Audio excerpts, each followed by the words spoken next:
Hey guys, how are you today? Quick rant before we dive into today's chaos. As some of you might have noticed, YouTube's algorithm has decided I'm not special anymore. Shocking, I know. So now if you don't like, comment, or do a little backflip in the algorithm's honor, this video might just vanish into the void, never to be seen again. Seriously though, even a hi or "this is wild" in the comments helps way more than you think. It tells YouTube, hey, people actually like this channel. Maybe don't hide it from everyone. That can really help push my videos out to a wider audience, not just to my subscribers. So if you enjoy these stories and want to support the channel, that's the best way to do it. Now grab a drink, get comfy, and enjoy the drama. You won't want to miss this one. So yesterday I got married, and in the evening after everything was over, my dad finally showed up, and we exchanged words which made him cry. And now I feel awful because of that. For some context, my fiancé and I got engaged about 5 months ago, and since neither of us wanted a huge wedding with a lot of people in a massive venue, we decided to get married in our backyard, with just our family and friends since we wanted to keep the wedding as private, small, and intimate as we could. We have been together for 4 years, and this was a really special day since we were getting married on the day of our 4th anniversary together. So even though it was a small wedding, it was obviously still not feasible to reschedule it, because we still had decorators and caterers coming in, and that's why I could not entertain my dad's request to postpone it. And more than a matter of couldn't, it was mostly because I did not want to, because I did not think it was important to do such a thing. It wasn't like my dad was asking me to reschedule my wedding for something important. He wanted me to postpone it because my golden child brother was in town and had organized a camping trip for the same weekend. Yeah, I'm not even making it up, and I don't think I would have ever been able to make something as ludicrous as this. Anyway, last week my dad called me up and told me that he wouldn't be able to make it to my wedding if I had it this weekend, because he had a medical emergency. It was a very lame excuse, because I couldn't think of a single medical emergency that would require him to wait for a week and could not be rescheduled. So I pushed him until he finally told me the truth, and he confessed that he had agreed to go on a camping trip that my brother had surprised him with. But unfortunately, it coincided with the dates of my wedding. I think it's pretty obvious what the choice should have been, but for my dad, the camping trip was the highest priority since my brother comes back home only for a couple of weeks every year, and my dad does not want to lose out on spending any time with him while he's here. He tried to tell me that rescheduling my wedding was going to be easy, because it wasn't like I was having a huge wedding in the first place. I just had to tell a couple of people that I had rescheduled it and speak to the vendors, and that's it. I tried to explain to him that the date that we were getting married on was really important to me. But after talking to him for a while, I kind of knew that it was pointless, because he had already made up his mind and was going to go on the camping trip with my brother. It did not come to me as a surprise that he had chosen my brother, because honestly, he has always been the golden child. My brother, 30 male, is 3 years older than me and has always been an overachiever while I've just been an ordinary kid. So naturally, he got a lot of attention from everyone, and he was always praised while I kind of got overlooked. I used to feel really jealous of him, and I wanted to be happy for my brother, but I just couldn't because he was such a brat, with a huge overinflated ego. He knew that he was pretty great at a lot of things, and I guess all the attention that he had always received made him pretty arrogant, and he really thought that he was God's gift to mankind. In short, he was insufferable, and was also a bit of a bully to me, so we never got along, and I was glad to see the back of him when he left for college. Our parents got divorced when I was in middle school, and it happened because my mother ended up having an affair with one of her friends from college. The divorce was really nasty, and left everyone feeling really bitter about it. But thankfully, my dad agreed to a shared custody arrangement with my mom in spite of everything. If I can be frank, I would say that the divorce was something that everyone had seen coming. The only thing that had been a surprise was the fact that my mother had ended up having an affair. But nobody was shocked that my parents were getting divorced, because for as long as I can remember, they had always been fighting. None of my childhood memories, even the happy ones, have my parents being happy together. When we were out amongst other people, or during vacations or holidays, they would put on a happy face for the sake of the family, but that was just for show. There were weeks when they would hardly even speak to each other or look at each other, and they even slept in different rooms. I'm pretty sure that after a certain point of time, my parents had fallen out of love with each other and were just staying together for the sake of it, and neither of them did anything to fix that. So my mom ended up having an affair. And I'm not trying to defend her, but my dad had never been an easy guy to live with, because during the time that she had an affair, he had been going through a particularly rough patch in their marriage, where they were fighting viciously almost every day, and he had started hitting the bottles, which seemed to make the fights even worse. One day, my mom finally told him the truth about her affair and left the house, but she still stayed in touch with her kids, or at least she tried to stay in touch with the both of us. I was the only one who would respond to her messages while my brother ignored her, because he never was able to truly bring himself to forgive her for cheating on our dad. It was quite expected that he wouldn't be able to forgive her, because my dad and my brother had always had a very special bond, right from when we were little. It was very obvious to me that my dad had a favorite, and even though he insisted that he didn't, his behavior made it very obvious. As we grew up, my relationship with my dad was strained at best, and after the divorce, when I decided to maintain a cordial relationship with my mom and my stepdad, I guess he started to resent me, because he was very distant from me afterward. I think he had wanted me to behave the same way that my brother had been, constantly bad-mouthing our mother and her husband. My mom got married to my stepdad a couple of months after the divorce was finalized, and I was a bridesmaid at her wedding while my brother refused to even attend. But she still had partial custody of us, so whether my brother liked it or not, he would be forced to spend half the month with our mother. He would be intolerable during those couple of weeks, especially because my mother did not play favorites with us, and I guess that did not sit right with him, because he couldn't get away with his terrible behavior. Several times my dad even tried to file for full custody, because he believed that my mother and her husband were tormenting his son.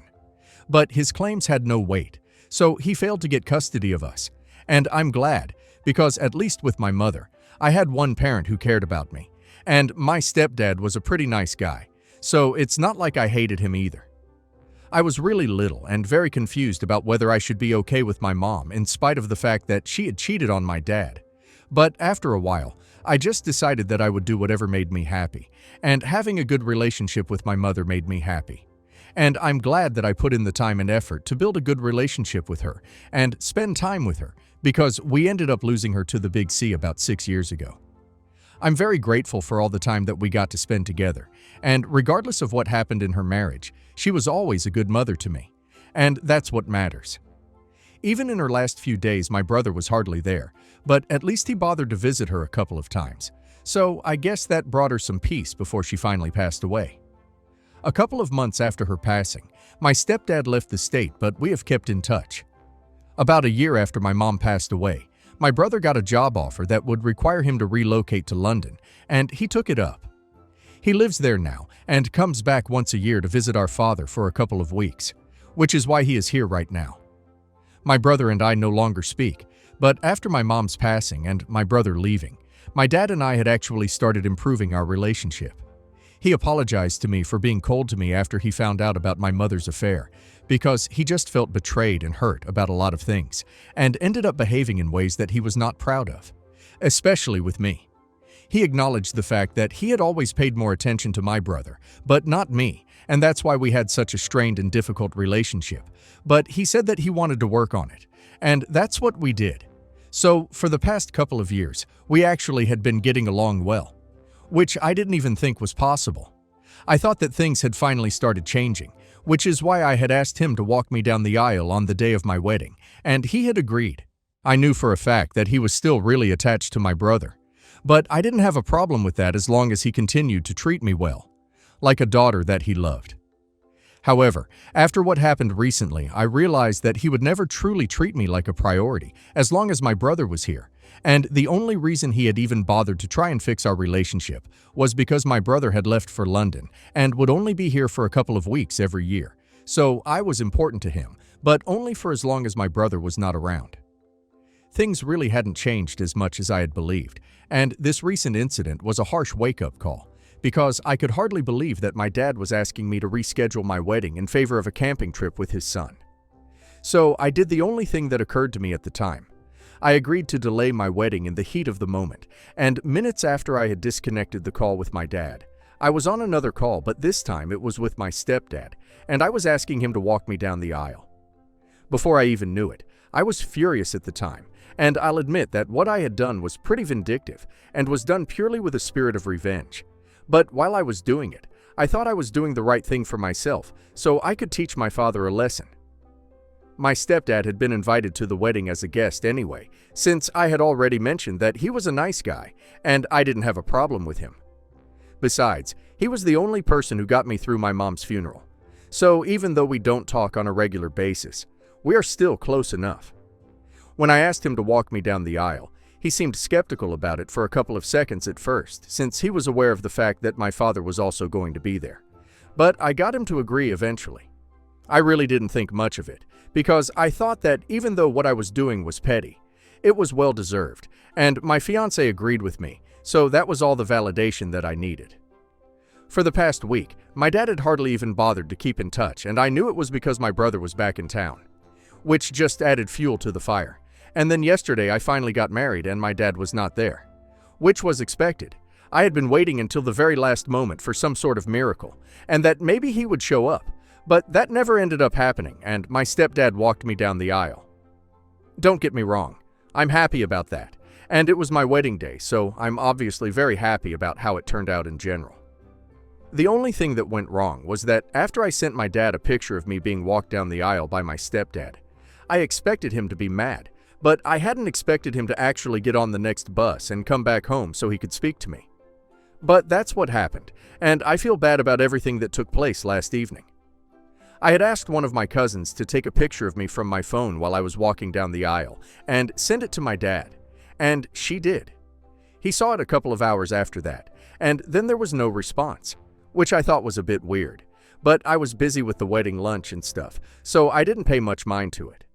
And then around 8 o'clock in the evening, when the guests had started to leave, my dad finally showed up. My brother was also there with him, and both of them seemed exhausted. But it was only my dad who did all the talking and told me that he was really sorry for not taking my wedding seriously. But now that he was back, he wanted me to have another ceremony the next day, so he could be there for me, and finally walk his little girl down the aisle. He told me that he was aware of the fact that he had really been very disrespectful of me by choosing to go on the camping trip and asking me to reschedule my wedding, and I was totally justified in doing what I did. But he really regretted all of it, and he just wanted one more chance. He told me that he didn't even care if nobody attended. He just wanted another ceremony, so he could at least have the satisfaction of knowing that he had gotten the opportunity to walk me down the aisle, and he seemed pretty desperate for another chance. Which made me kind of upset, because I realized that maybe if I hadn't asked my stepdad to walk me down the aisle, I don't think my dad would have cared this much. I actually went ahead and asked him if he would have come back so quickly, and behaved the same way if I hadn't asked my stepdad to step into his shoes and walk me down the aisle, or if he wouldn't have cared, and it seemed to make him think for a bit, and that was all that I needed to see. It was obvious that this was more about him versus my stepdad, rather than him caring about me. And I told him that he had really disappointed me, and I was not going to have another wedding just for his sake. He had his chance and he blew it, and now I just wanted some peace and quiet away from him. Then I politely asked him to leave, but he just ended up breaking down and kept asking me to forgive him. He was crying and he told me that he was really sorry for not prioritizing me. He said that he just hadn't realized that I was actually going to go through with the wedding, and as soon as he saw those pictures that I had sent, he and my brother took the next bus back home.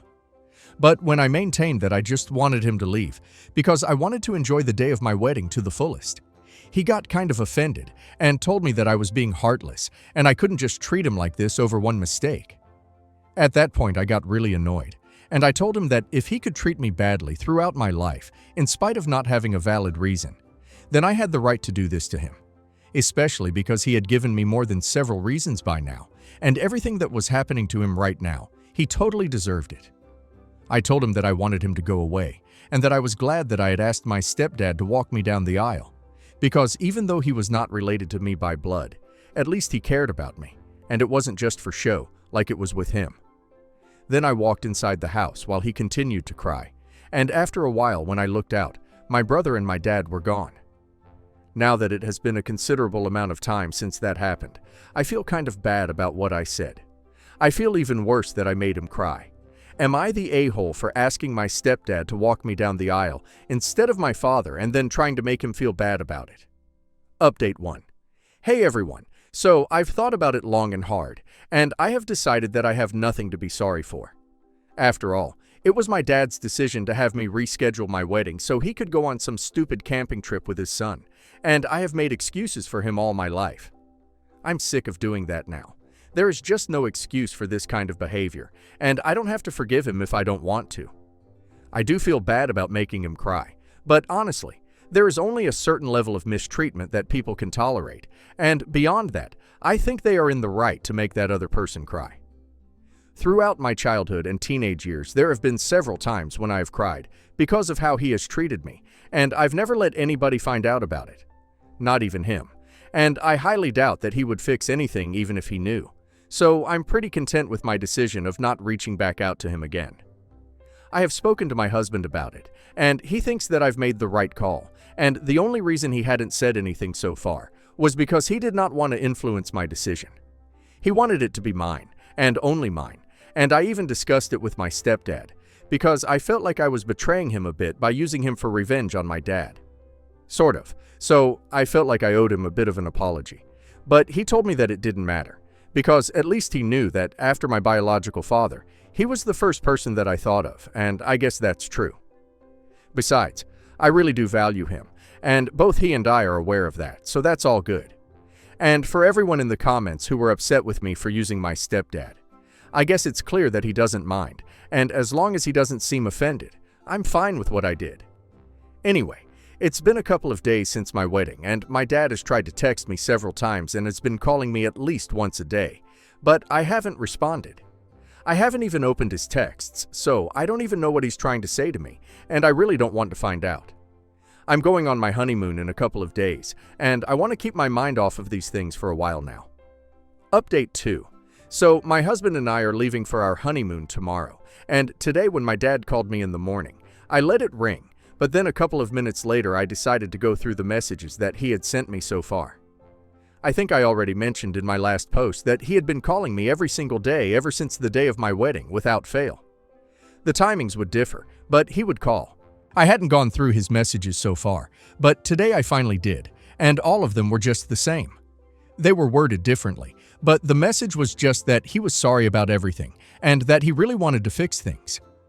He told me that he really valued me, and he knew that he had not been the best father so far, but he just wanted one more chance to fix things. He also acknowledged the fact that I had been right to be upset with him, because I had actually given him a lot of chances to fix his behavior so far. But he had always been biased towards my brother, and he knew that I was upset. But as my only surviving biological parent, he really wanted to be a part of my life, and he said that he was ready to do whatever it took to get me to forgive him. I felt really sad reading those messages, because the situation itself was just so upsetting, but I had made up my mind that I needed some space away from him, and so after reading those messages I decided to call him back. He picked up almost instantly and started apologizing, but I told him that I was only calling to tell him that I was going on my honeymoon, and I wanted him to stop calling and texting for a while. I told him that I had read his messages and I knew that he was sorry, but I needed him to cut it out for a while, because constantly apologizing was not going to change whatever had already happened. It was only going to keep everything fresh in my mind, and I did not want that. So I told him that when I was ready to talk to him, I would contact him myself. But for now, I wanted him to stop trying to contact me. If he was upset about what I had said, he did not let it come through in his voice, and he just told me that he could understand, and he would wait for me to contact him again. So that was that. And now I really just can't wait for the honeymoon, so that I can take my mind off of all this drama. Update 3. Hi. So I'm currently on the 3rd day of my honeymoon, and my father has been successful in sticking to his promises so far. He hasn't tried to contact me even once, but surprisingly somebody else did get in touch with me today, and it was totally unwanted and unnecessary. I'm referring to my brother who called me up this morning to lecture me about the importance of family and tell me that the way I was treating my father was horrible, so I needed to apologize to him as soon as possible. He had called from a burner phone, so I did not even recognize the number, and when I answered the phone call, and I heard him on the other end, I was about to hang up, But then he told me that he knew that I wanted to hang up, but if I did, it would just prove his point that I was an escapist, and I don't know why, but it worked because he just knows how to push my buttons, I guess. Anyway, I ended up staying, and he told me that I couldn't just run away from the family that I had, and whether I liked it or not, my dad was going to be my dad, and my stepdad could never replace him. I don't know why he felt the need to say that to me. It's not like we are in school right now and are back to the stage where we were picking sides during the divorce. So I told him that he needed to stay out of this because this was between my father and me. And he told me that because of my hurtful behavior, my dad had been miserable, and even the camping trip had been cut short because of which his visit had been ruined. So this was between all of us. And then he told me that he knew for a fact that I was always jealous of him, and he couldn't do anything about it. But I couldn't just take it out on our father, because it was not his fault that he wanted to prioritize the child, who had actually always been there for him, unlike me who had betrayed him during the divorce. I was stunned by how childish and idiotic he sounded. But I told him that this sort of behavior was expected from a man-child like him. I also clarified to him that I was not jealous of him in the slightest.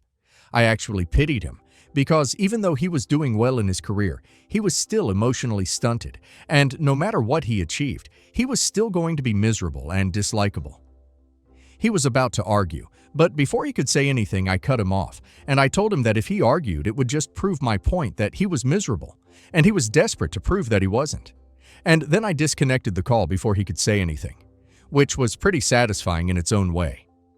I shouldn't have spoken to him at all, but well, at least I got back at him. I've also decided that for the rest of the trip, I'm just not going to be answering any calls unless it's an emergency or something. Update 4. So I recently came back home after my honeymoon a couple of days ago, and we were still in vacation mode for a couple of days. But yesterday my husband had to go back to work, and so did I. And now that we are settling back into our old lives, I decided that it was time to confront my father and talk to him. So after work today, I went over to his place, and he seemed quite surprised to see me there. Of course, my brother was also there, but I just ignored him because he's not very important to me. I also asked to speak to my dad in private, because I did not want to have any conversation in front of my brother, because I was sure that he would find it impossible to stay quiet and would try to keep interrupting, and I did not have the patience for that. He did not seem very happy about it, but had to agree to go back to his room, so my dad and I could speak in private. Once we were by ourselves, I told my father that I was very disappointed in his behavior because I had thought that things were finally getting better with us. For the past couple of years, we have been getting along well, and that's why I had asked him to walk me down the aisle. But when he asked me to reschedule, I knew where his priorities were, and it was a bit petty and vindictive of me to ask my stepdad. But then he is important to me as well, just in a different way. I told my dad that I still didn't know if he had shown up that day because it was my stepdad walking me down the aisle instead of him, and he felt competitive or whatever. Or if it was because he actually regretted missing my wedding, regardless of who was walking me down the aisle. Regardless, I told him that it really didn't matter at this point, because whatever had happened, we couldn't change it. He seemed very upset up until that point, but then I told him that the only way we could deal with this was by starting again. I know people would want me to cut him out of my life forever, but realistically that's not possible, and neither do I want to do that. As somebody who lost her mother to cancer, I know how cruel life can be, and how quickly people can be taken away from you, and regardless of how he has behaved in the past, or even recently, I've had some good times with my father, and I can't disregard all of that. But I also can't disregard the bad times, so I had to come to a place of acceptance, and I told my father that from this point onwards, I would be willing to give him a shot to fix everything that he had messed up. But for now, I wanted him to keep his distance. I explained to him that I needed some time to heal, and he had to be willing to give that to me. Maybe it would take some weeks, or maybe it would take some months, or maybe even years, but eventually when I would feel better about him and our relationship, we could try to make our father-daughter bond work again. Until then, I just wanted to stay low contact, and then I asked him if that was acceptable for him. He just nodded, and then asked me if he could hug me before I left. So we hugged, and it was a bit emotional, but I did not let myself cry until I was back in my car. Anyway, that's the decision that we came to, and I guess it works. At least for now it does.